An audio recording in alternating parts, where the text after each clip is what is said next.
ang mga nakasama ko na rin before. Pero para dun sa mga first time kong nakilala, marami na akong experience sa paranormal ever since bata ako kasi I come from a family of psychics din. Tapos, nasa active ako sa paranormal way back nung high school and college. After nun, medyo nawala kasi layo yung course ko sa pagiging psychic. So, medyo natuon yung attention ko dun sa work, ganyan.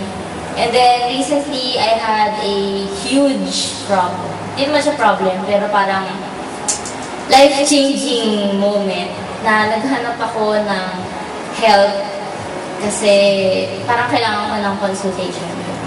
Tapos, I ended up finding si Sir Ray. Pumunta talaga ako sa MDC. Tapos, yun, first time ko nakuha ng crystal.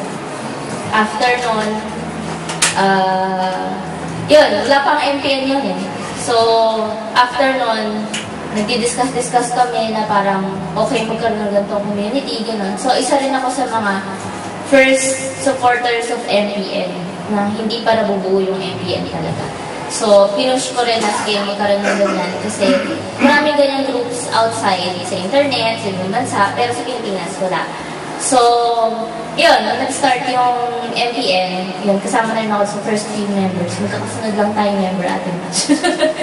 Yun, so after nun, yun, in and out lang din. Madalas, busy lang. So, pasok sa chat, kasi mawala. Online sa Facebook, pero hindi naman nasa desk. AFK. So, yun lang. Sa lahat ng mga dito na hindi pa aware dun sa Guardian Diamond Crystal, like si Ate Mirna, yun, I suggest na kumuha kayo, tapos para ma-experience nyo yung energy.